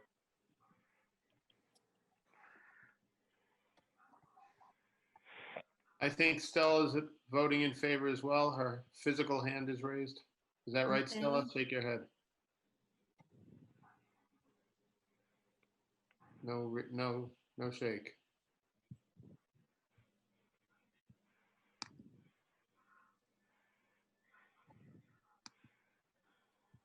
Okay.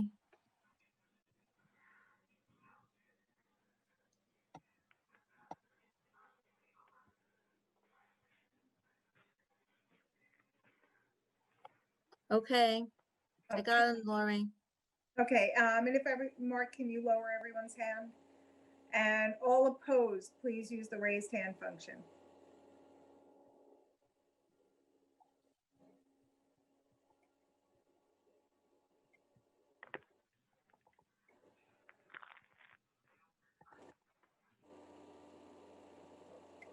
Do we have any opposed? Julie, your hand was up and then it went down. I don't see any opposed. Okay. Abstentions, refusals? Okay, so Janet? I'm missing 3 people. Well, you have an abstention recusal there now. Oh, I do? Okay. Is it Jana? Yeah. Jana. Okay, so now 2 people. Steve Harrison? Steve? Yeah. Did I miss you? I can't hear you. You have to. I voted in favor. Okay, I'm sorry, I missed you. And Habib?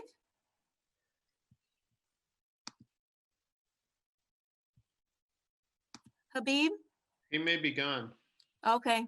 All right, Oh, no, thank there he you. is. No, I see him. He's muted. Habib, you have to unmute.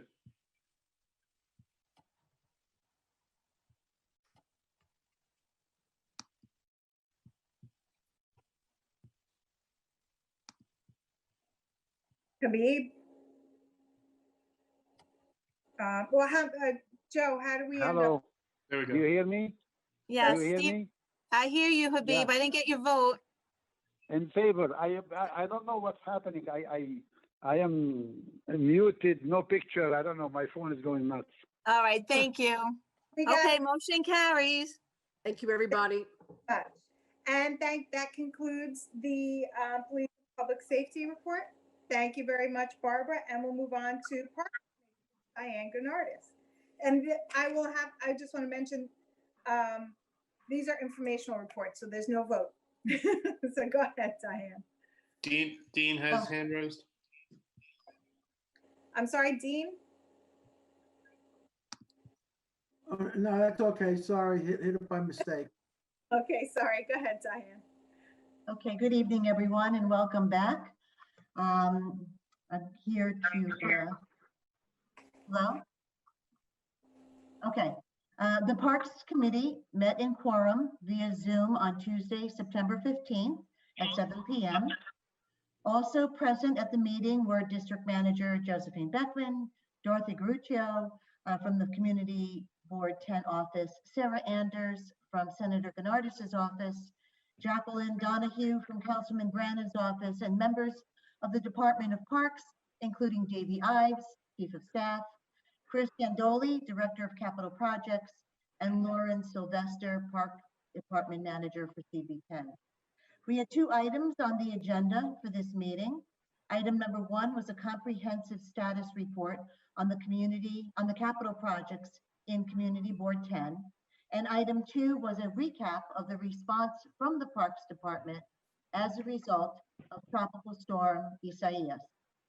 Allow me to share this informational report. Mr. Yandoli offered a PowerPoint presentation on the various capital projects taking place or scheduled to take place as follows. The Fort Hamilton Athletic Field project, located at Colonial Road and 83rd Street, was completed in August of 2019. This project was managed by the School Construction Authority and included a full reconstruction of the synthetic field with a Mondo track and water fountains. The Fort Hamilton Field basketball court project, also located at Colonial Road and 83rd Street, is stuck in the procurement phase, I'm sorry. The scope of this project is the reconstruction of 2 full court basketball courts with Lexan backboards, 3-tier bleachers, bottle filler drinking fountain, drainage, and landscaping. This project completely reconstructs 2 full tennis courts, including drainage, paving, stanchions, windscreen, and fencing. This project is slightly delayed because of the city's financial situation as a result of the COVID-19 crisis. Construction was scheduled to begin in the fall of 2020 and to be completed in the fall of 2021.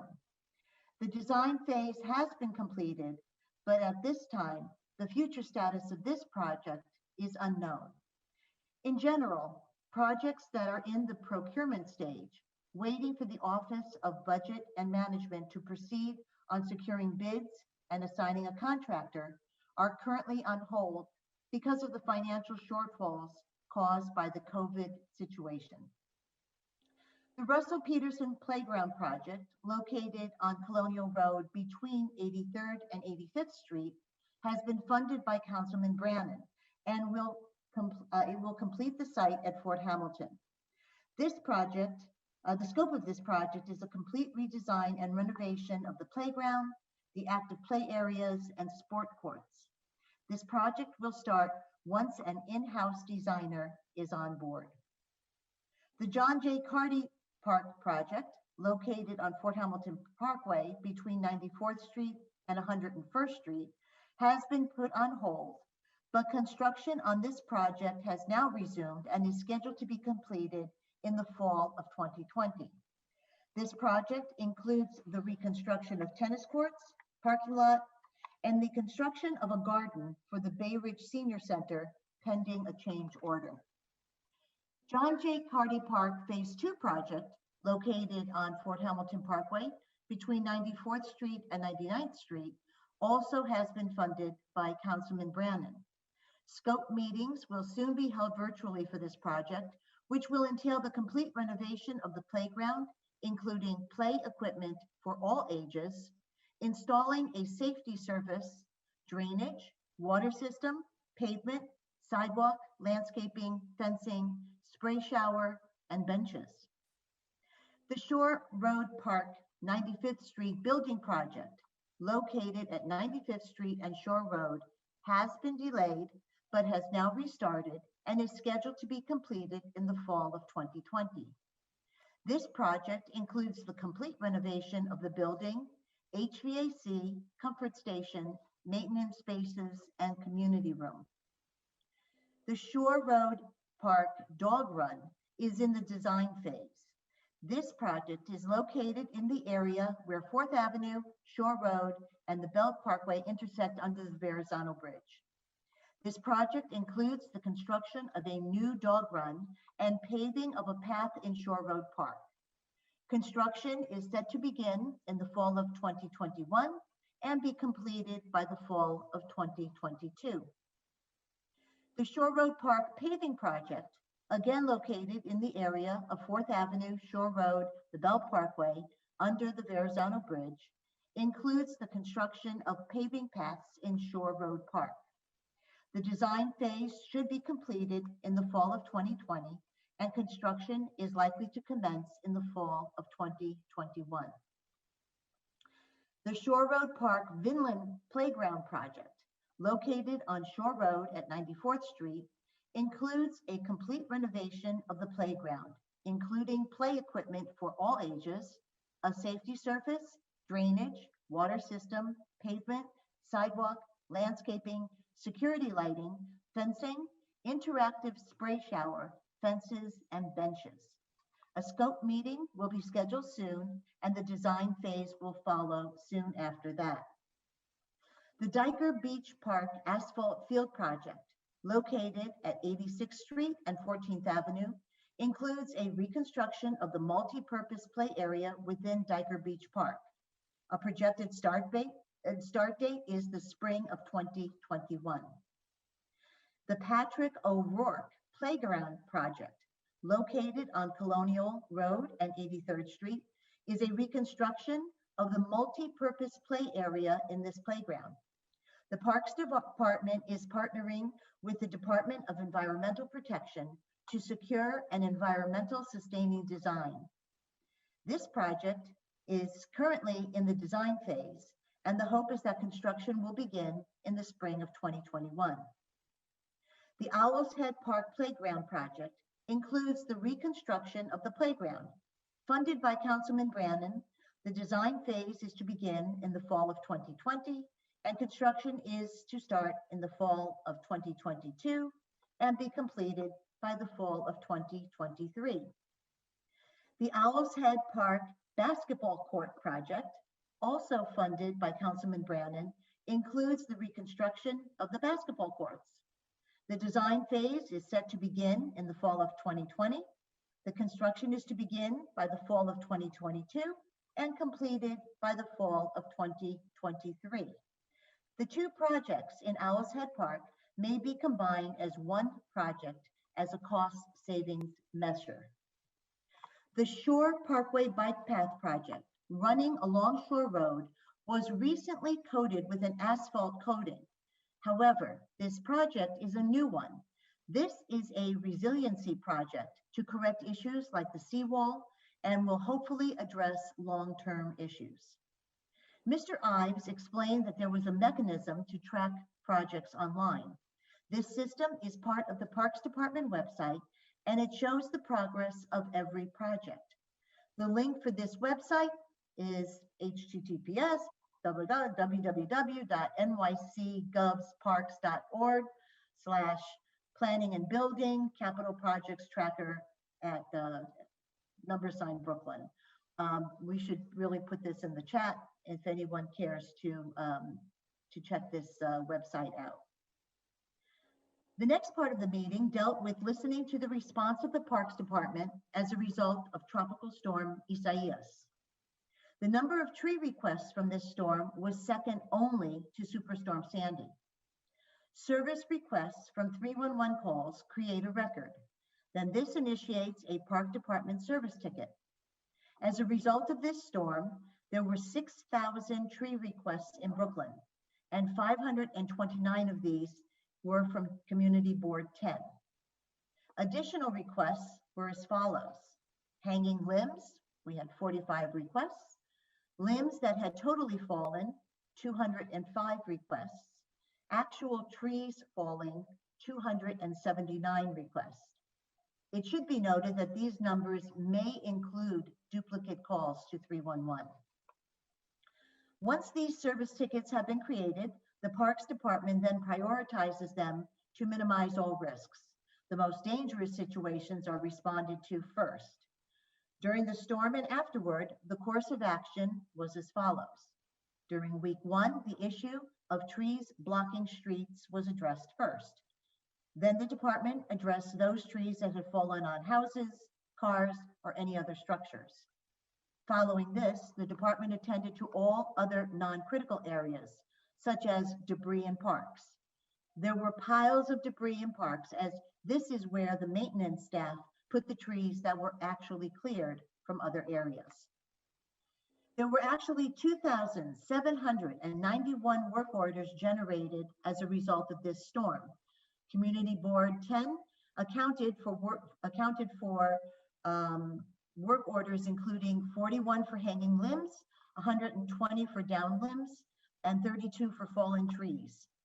The Parks Department also had to remove 8 additional trees during this process. A question was posed to find out how Bay Ridge fared in comparison to other Brooklyn neighborhoods with storm damage. We were told that for every 2.5 service requests, there was 1 work order generated. Storm damage was consistent to Bensonhurst, Marine Park, Sheepshead Bay, and Diker Heights. There was some discussion regarding damage to sidewalks. The Parks Department advised us to first document it, next talk to your insurance company, and finally you could repair it yourself and file a claim with the controller's office.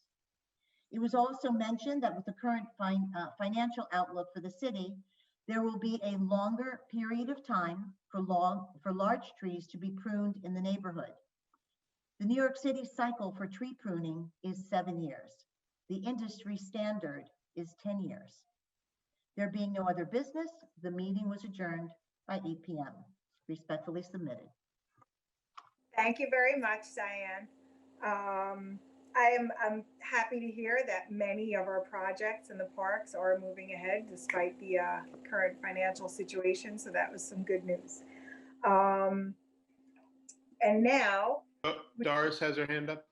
Yes, go ahead. Hi. Doris. Could you be on mute? Yeah, that helps, doesn't it? Go ahead. Okay. Diane, that was an incredible report with lots of information. Thank you. More than 4 years ago, I think 5 trees were removed on 4th Avenue between 99th Street and 100th Street.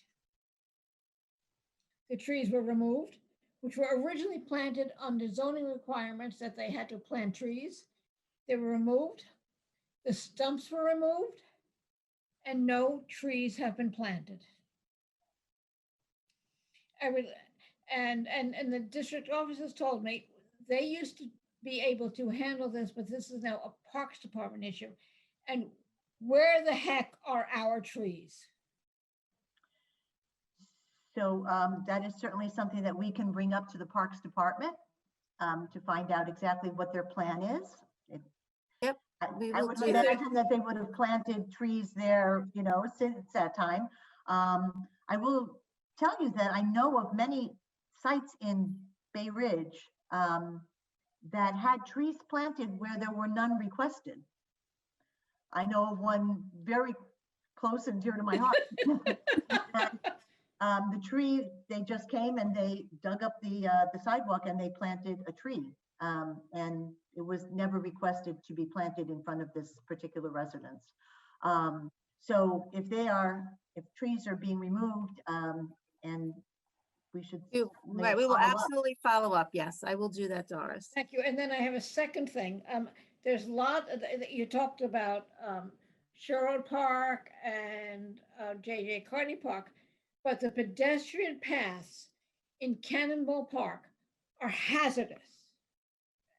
They're absolutely dangerous. When it rains, there are huge 5-foot puddles that are at least a foot deep, and nothing has been done to address the conditions of those pathways that are regularly, very, very frequently used. And I would like to see the Park Department address them. Well, I believe that was in our capital and budget expense priorities, I think in our last go round. I don't know, Doris.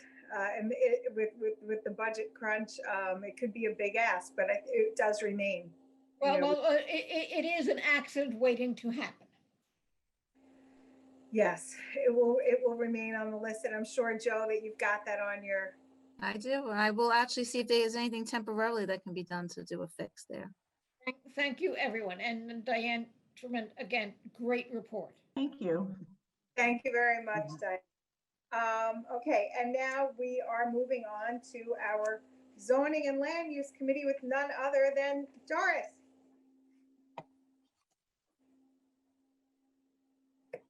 Doris?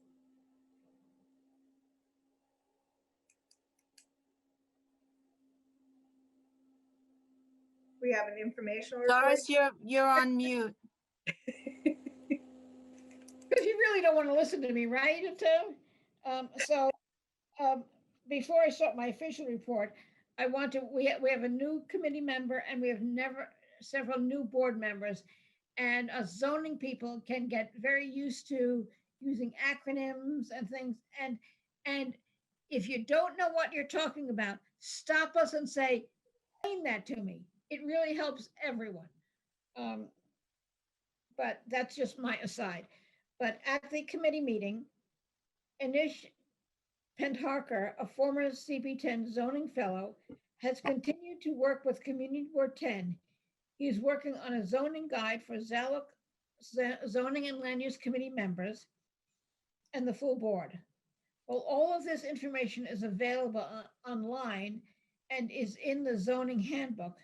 The guide is tailored to Community Board 10. So we do not have to sift through information about skyscrapers and other developments not pertinent to our community. We saw a brief preview, and DM Beckman suggests that Anish add additional information on the Bay Ridge Special District. We will be seeing and hearing more about this. Also briefly discussed was the rezoning of 7114 Fifth Avenue. This project was presented to the committee and the full board in February. The site, if zoned, is zoned for CA2, which allows a hotel. After discussions with elected officials, the developer is now asking for a rezoning from CA2 to R7A. Any rezoning must now comply with mandatory inclusionary housing, and this allows for an increased height to allow between 25 and 30% of affordable housing and additional footage. The result would be a 9-story residential building with 50 units. At the February meeting, there was strong negative feelings about a hotel and about the increase in height. It was noted at this month meeting, the September meeting, that 60% of Brooklyn hotels are used as homeless shelters. This rezoning application was delayed to the pause of ULIP during the pandemic. And as noted earlier, ULIP is rezoning, and this project will be brought before us shortly, but not tonight. So just think about it. We don't have to do anything. Respectfully submitted. Thank you. Thank you very much, Doris. And now, any old business? Anybody? Any hands up there, Mark? I don't see anything. No. Oh, and we do have some new business that's actually on the agenda.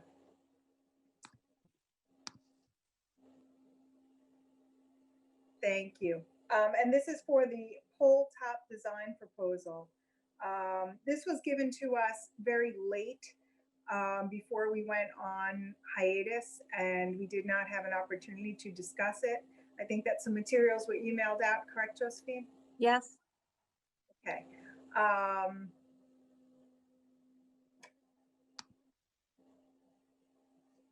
Okay.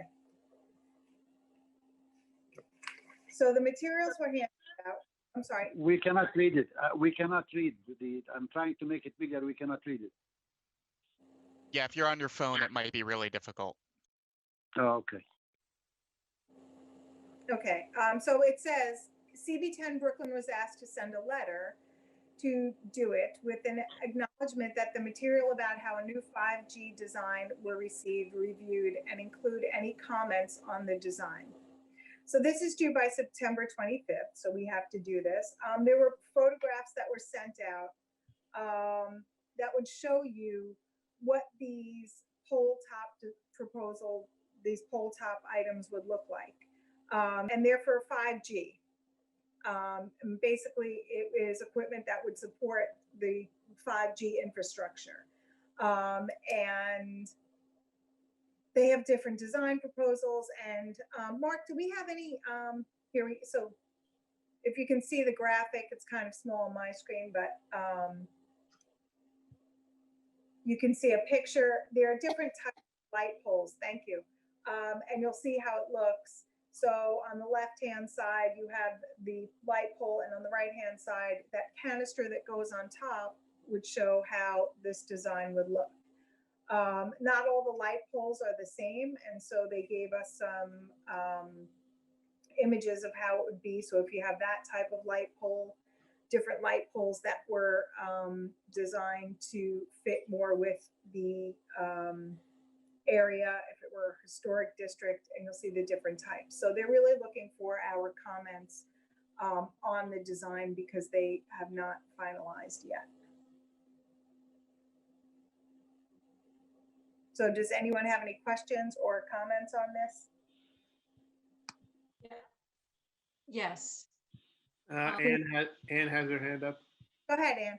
Yeah, having reviewed this today, I think that the physical impact of the appearance of a thing is not too terrible given the trade-off benefit.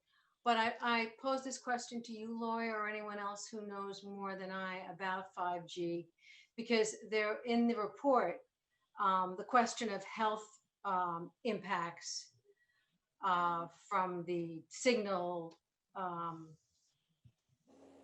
waves was within FDA standards or federal standards. So I asked someone, Lori, you or anyone who knows more about this, to talk a little bit about that, give me some assurance that this is not going to like give us, I don't know, antenna or something. Some sort of horrible mutation or something. Yeah. You know, such assurance. I'm not an expert in the area. Okay. I only have what they provided. But Dan looks like he's putting his hand up, and Dan knows a lot about a lot of things, or a little about a lot of things. Or It's a little about a lot. But I'm an IT professional. This stuff is already the wavelengths are really no different than 4G, which is what already pretty much exists. It's just faster. There's really no documented health detriments to this whatsoever. In any of the articles that I've read for work, they've deployed it at my workplace because we have internal 5G Wi-Fi systems. Some people might actually have routers that are already sending out stuff at this level. So it looks like really this design is just like a canister to hold, you know, the things that they need to just keep this amplified. Looking at some of the other aesthetic it's kind of like wire it right up to the pole. It looks like this is just, they're just covering it in a can. aesthetically, I have no problem with it. And as far as health is concerned, from an IT professional standpoint, personally, I have not seen any problems with it. Okay, so I don't see any antenna growing out of your head, Dan. And so I guess your statement is I suddenly got blurry though. There is a head, there is a headset coming out of his head. meeting from you, but Favorite portion. okay, any other questions or comments? Yeah, there's a bunch. Julie has her hand up. Go ahead, Julie. Yeah, hi. Two questions. Well, one is a comment. I looked at some of the things from some of the other cities and they're kind of horrific. So I think what we have here is certainly much more palatable. And it seems like they were matching the poles with the canisters. So and that was one thing. Second thing, if we already had 4G up already, 5G would just be to accommodate better service. When we would have already have had a health concern with 4G, would we not have had? Okay. Pretty much. Okay, and the third thing is just curious if the city is being compensated for the use of the light poles by the providers? I don't know that either, but I would certainly hope so. Yeah. Who I knows? think the answer is yes. Yeah.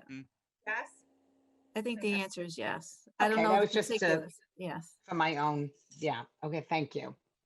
Robert has his hand up. Go ahead. Everyone, thank you. Looking at the clunkiness of the other cities, I think these designs look so much better compared to the others. But the question that I have, I was looking at that map and there were no either blue dots or green dots around the Shore Road area. Everything seemed pretty much consolidated to 3rd, 4th, and 5th Avenues. And I'm wondering if there would be any effect on service of that part of the neighborhood without increased 5G when these are implemented. I don't know. They didn't have any. Dan, you look like you're itching. Yeah, I was mapping these out.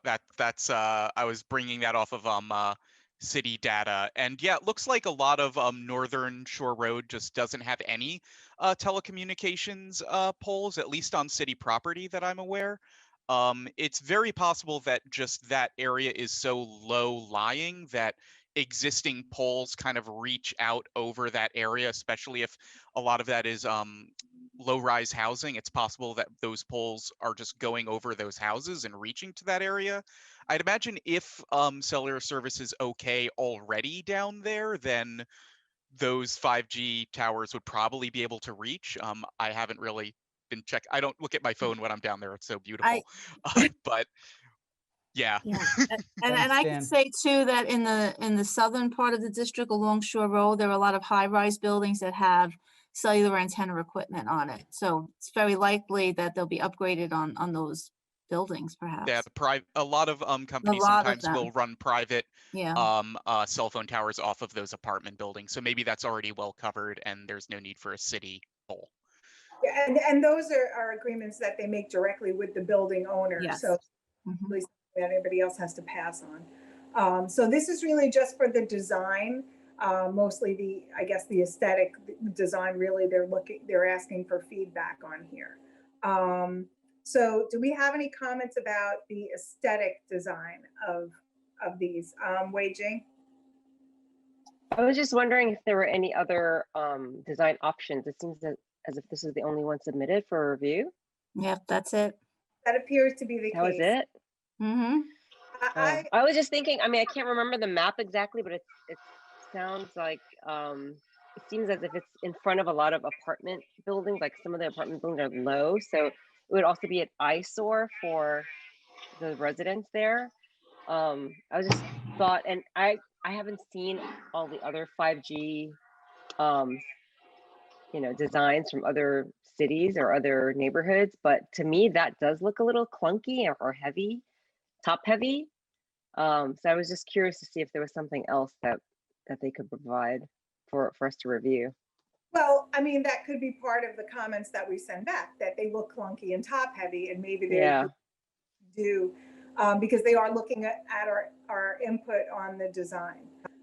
Maybe that we can include. I see Jill with her physical hand up. Go ahead, Jill. Hi, unmute yourself. I remember years ago, we had a big issue with the cellular towers being put up on top of apartment buildings that were kind of right on top of schools. PS 185, when we were there, as a matter of fact, I remember being worried about the health complications of that. And I know that Dan had mentioned that it was no different 4G, 5G, but I'm still just kind of trying to understand the implications for health. If they are put, is it the same implications of health that we were worried about with the cellular towers as they are with these 5G towers? Because they're both called towers, so I'm a little confused. So Jill, what you're referring to at that time, because the board was very, very much active in the installation of cellular towers on top of residential buildings. And there were many groups, civic groups within the city that actually organized and tried to fight based on health concerns. Over the years, there really hasn't been much documentation to substantiate health concerns. Some would argue that it is, we don't have enough years in to have that kind of data. Others argue that there is enough data and there's no significant health implications. But the concern was really at that time was the heavy, antennae on residential buildings within very close proximity, less than 10 feet of a school building or, beneath the school. And the question of should you have cell towers on top of school buildings because of health concerns.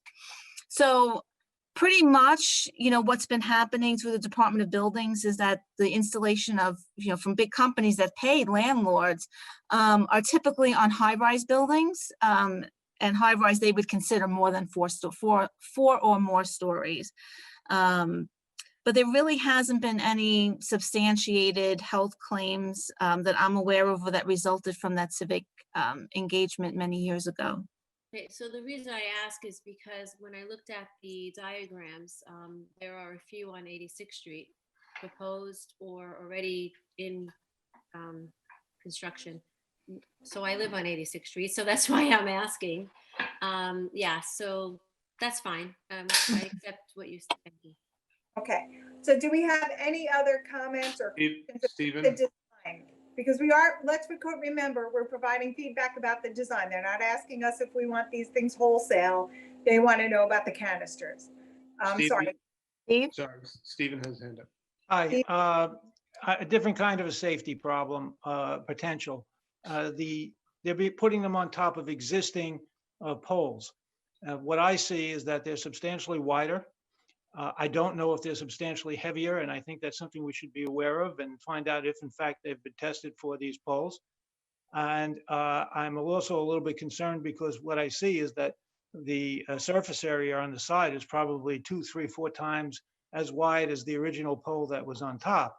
Have they been wind tested? Because with hurricanes and that kind of a thing, I think it is a potential hazard if those tests have not been taken. Okay. Yeah, so that I think that would be a good comment to include in terms of the safety of the design itself. Do we have any other? Doris? I would just like to reinforce some of Steve Harrison's comments that, about the wind factor and the weight. I think if we're weighing in on design, we need to know the impact of the design on those poles and their impact on our community. Thank you, Steve. Okay, anyone else? Doesn't appear to be. Okay, so I would just like to make a comment. I did see, yes, it's true that the other things that they have in the other cities, they did have a couple of those pictures, were rather unsightly. I felt that in the areas, they had provided some photographs where the poles had been made to suit the area. If it were a more industrial area and it had sort of a more industrial look, or a more historic district, the pole had a historic look, and then you throw this big cylinder on top, it seems to sort of defeat the expenditure made there to try to make the pole fit with the environment. So that would be my only statement about that. So anyone else before we wrap it up? Do we have anyone, Mark? I don't see anyone. Okay, so then I think that what we've come up with here for our feedback, because we do need to provide comment, is that the design is very top-heavy looking in terms of the rather narrow stature of each of the poles. That this is in terms of aesthetics, that it doesn't necessarily match the historic or other specialized poles that were made to match the architecture of a given area. That we have concerns that the apparatus itself might actually be top heavy for the pole in terms of weight rather than in terms of aesthetics. And that we want to know that because of the size of the canister, has it been wind tested, and would it be able to withstand some of the more severe weather that we're now seeing? So if I missed anyone, speak up. Otherwise, I would like to make a motion that those comments be what we submit with regard to the pole top design. I second. Thank you. We have a second. Any comments, questions, discussion? Anyone? Mark, do we have anyone? Ann? Ann? No, thank you. Oh, okay. Dean? Go ahead. Are they actually asking, though, in addition to comments, for an up or down vote? Yes. So Only on design. No, on the design. So they want our feedback. So it's not asking for an up or a down vote, just for comments? Yes. Okay. Ann?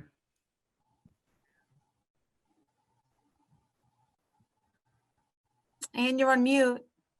You're muted, Ann. No comment. No comment. Okay. Okay, so I think we can call the question. So all in favor, please use your raised hand function.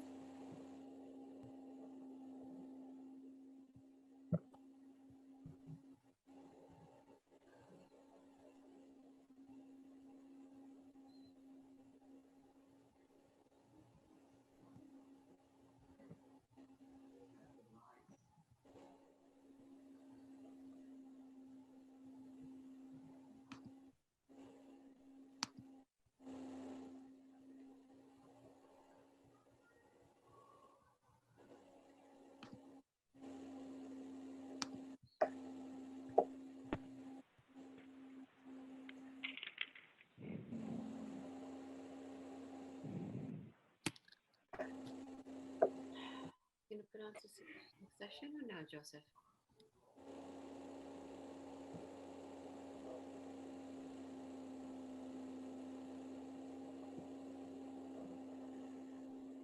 Josephine, Carmen has her physical hand up.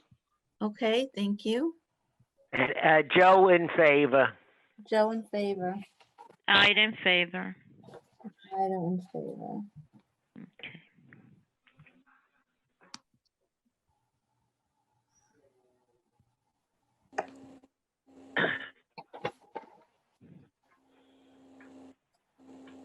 Habib is still having problems, I assume. Habib, can you unmute yourself? Habib, are you in favor?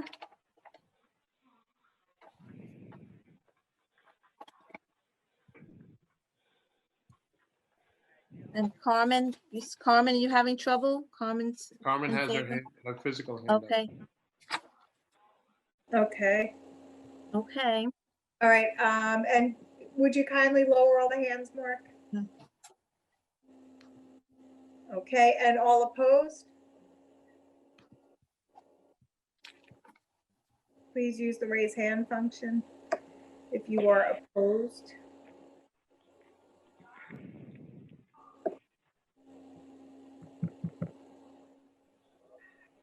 And any abstentions or recusals? I think we have one opposed, right, Joe? Yes, I got one opposed. And Mark, could you please put down any abstentions or recusals? Okay. I don't see any. Motion carries. Thank you very much. And that, is there any other new business? Anybody? Yeah, okay, motion to adjourn. Where's Habib? It's always my motion to adjourn, man. May I get a second? I'll second. Yep, I'll I'll second. it. Second. Okay, thank you, everyone. Thank you so much for hanging in there. It was a long meeting and thank you for all your hard work. It's great to see everyone. Good to see everyone. Welcome back, Good night. everyone. Good night. Good night. Good to see Good night. everyone. Good night. Take care. Thank you, Mark. Bye. Good night, everybody. Bye. Lori, You wanna say, thank you know, you. Good night. Good Good night. night.